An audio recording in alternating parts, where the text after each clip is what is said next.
Shalom a todos, bem-vindos ao canal Ouça a Torá para mais uma leitura da Haftará e Brit Hadashá correspondentes à Parashá da semana, a Parashá Vai Aquel. A Haftará se encontra no livro de 1 Reis, capítulo 7, do versículo 13 ao 26. Primeiro recitemos a Brahá. Baruch atah Adonai Eloheinu melech haolam, asher bahar binvim tovim viratzav divrehem hanemarim bemet. Baruch atah Adonai, aboher batorá uvemoshe avidô, uveisrael amô, umvinver haimet verhatzedek. Amém. Bendito sejas tu, eterno nosso Deus, Rei do Universo, que escolheste bons profetas e que quiseste suas palavras ditas verdadeiramente. Bendito sejas tu, eterno, que escolheste a Torá, teu servo Moisés, teu povo de Israel e profetas da verdade e da justiça. Amém. 1 Reis, capítulo 7, do versículo 13 ao 26. O rei Shlomo mandou chamar Hiram e o trouxe de Tzor. Ele era o filho de uma viúva da tribo de Naphtali, mas seu pai era de Tzor, um bronzista repleto de sabedoria, entendimento e habilidade para lidar com todos os tipos de trabalho em bronze. Ele foi até o rei Shlomo e realizou todo o trabalho em bronze. Fez 2 colunas de bronze, cada uma com 9,6 metros de altura e 6,4 metros de circunferência. Fez 2 capitéis de bronze fundido para colocar no topo das colunas. Cada capitel tinha 2,66 metros de altura. Ele fez ainda redes entrelaçadas e grinaldas encadeadas, 7 para cada capitel. Quando fez as colunas, confeccionou 2 fileiras de romãs para colocar no topo de cada coluna, em torno da rede que cobria o capitel. Os capitéis das colunas do pórtico possuíam a forma de lírios e tinham 2,13 metros de altura. Quanto aos capitéis, sobre as 2 colunas havia 200 romãs enfileiradas, em torno de cada capitel, perto do friso, junto à rede. Ele erigiu as colunas no pórtico do templo. Ao construir a coluna da direita, deu-lhe o nome de Iaquim. E ao construir a coluna da esquerda, chamou-lhe Boaz. O topo das colunas possuía a forma de lírios. Assim foi terminado o trabalho das colunas. Shlomo fez um tanque de metal fundido, que chamou de Mar. Esse tanque era circular, medindo 4,5 metros de diâmetro, 2,25 de altura e 13,5 de circunferência. Por baixo da borda havia 2 fileiras com 300 cabaços que rodeavam o tanque em 2 fileiras. Foram fundidas em relevo numa só peça com o tanque. O tanque ficava sobre 12 touros, 3 voltados para o norte, 3 voltados para o oeste, 3 para o sul e 3 para o leste.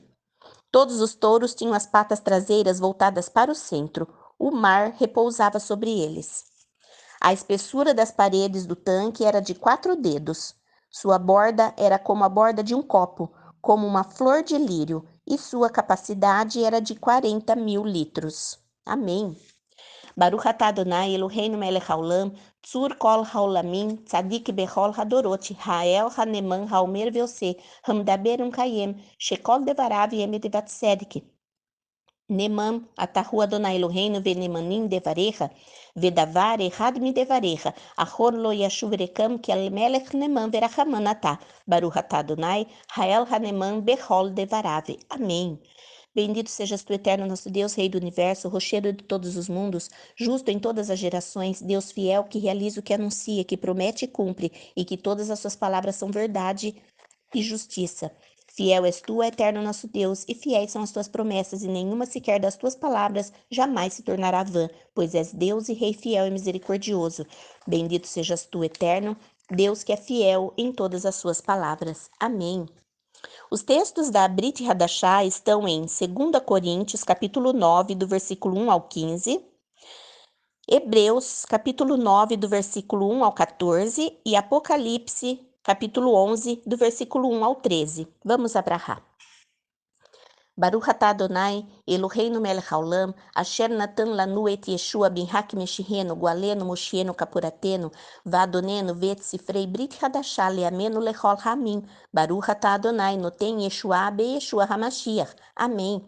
Bendito sejas tu, eterno nosso Deus, Rei do Universo, que nos deste Yeshua, teu Filho, como nosso Messias, nosso Redentor, nosso Salvador, nossa expiação e nosso Senhor, e que deste os livros da nova aliança ao nosso povo e a todos os povos. Bendito sejas tu, eterno, que concede salvação em Yeshua o Mashiach. Amém. Segundo Coríntios capítulo 9, do 1 ao 15, é todo o capítulo, na verdade. Diz assim: Não há necessidade de que eu lhes escreva sobre a oferta para o povo de Deus. Sei quão desejosos estão e me orgulho disso junto aos macedônios. Digo-lhes, a Caia está pronta desde o ano passado, e seu zelo foi o incentivo da maioria deles. No entanto, envio irmãos para que nosso orgulho em relação a vocês, nesse aspecto, não seja vão. Ao contrário, estejam prontos, como lhes disse. Pois se alguns macedônios me acompanharem e os encontrarem despreparados, seríamos humilhados por termos estado tão confiantes, e isso sem mencionar como vocês se sentiriam. Portanto, achei necessário dizer a uns irmãos para irem na minha frente e prepararem a dádiva prometida na plenitude do tempo. Dessa forma, ela estará pronta quando eu chegar e será uma dádiva genuína, não algo arrancado sob pressão. Eis o ponto. Quem semear com moderação, colherá com moderação. Cada pessoa deve contribuir com o que decidiu no coração, não de má vontade, nem sob compulsão, porque Deus ama aquele quem contribui com alegria.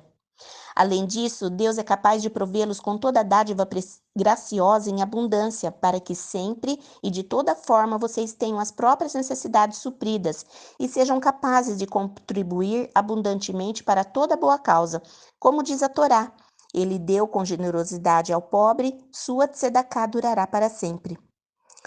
Aquele que dá a semente a quem planta e o pão como alimento, suprirá e multiplicará sua semente e aumentará a colheita da tzedaká de vocês.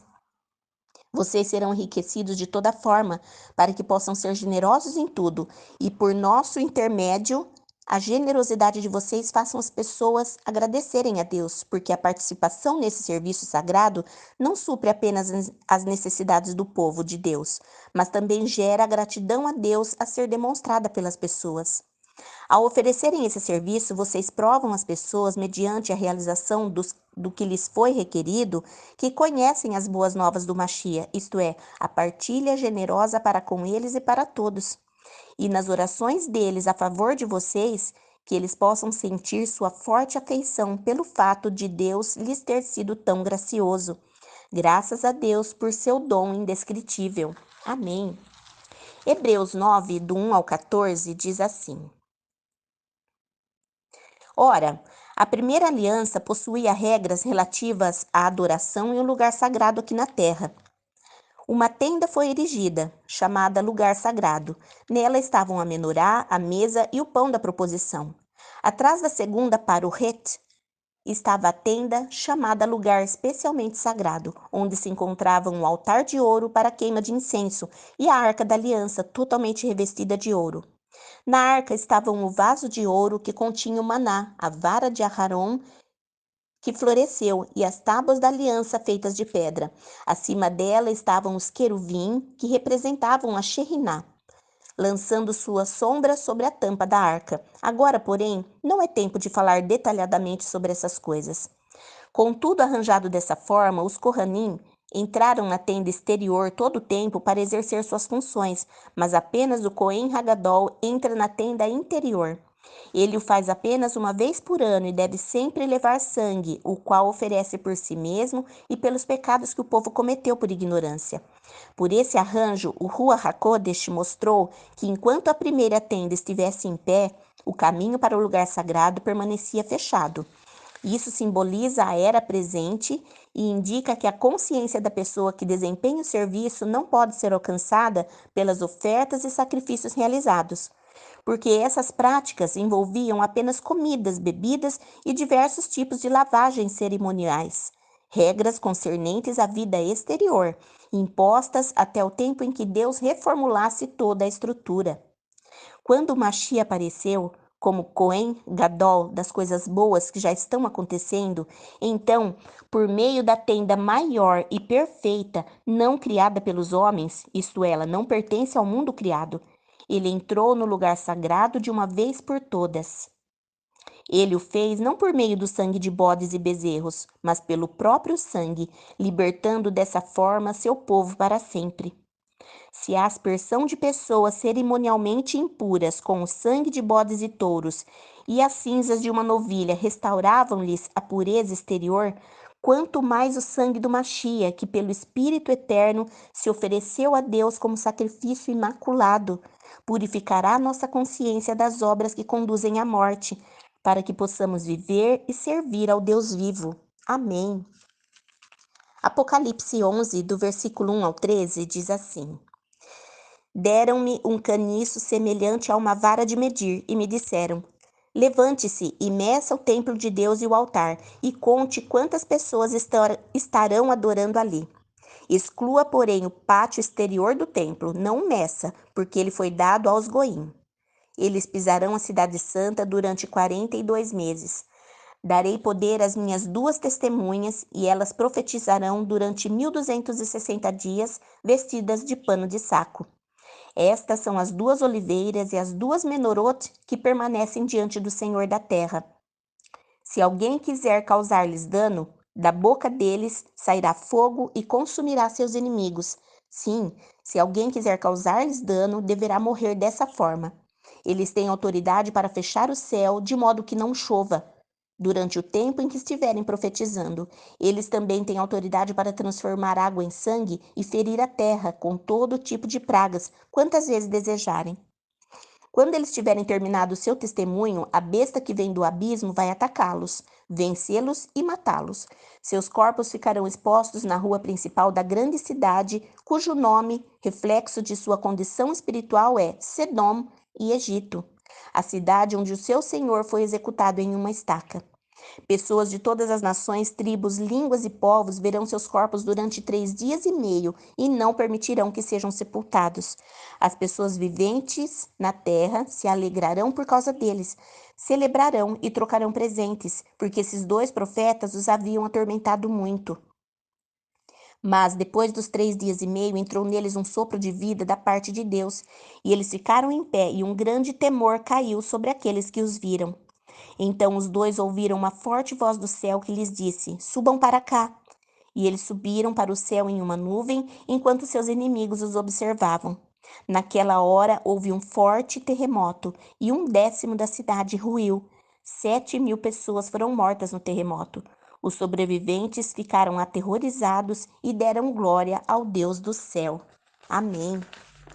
Baruch atah Adonai, Eloheinu melech haolam, asher natan et idvarcha hatanach vabrit hadashah lechol bnei Adam.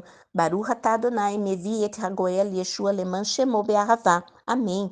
Bendito sejas tu, eterno nosso Deus, Rei do Universo, que deste tua palavra, o Tanakh e a nova aliança a todos os seres humanos. Bendito sejas tu, eterno, que trouxeste o Redentor e Yeshua em amor por causa do teu nome. Amém. Está gostando do conteúdo do canal? Então curte, comente, compartilhe para que mais pessoas sejam abençoadas com a palavra do Eterno. Shabbat Shalom!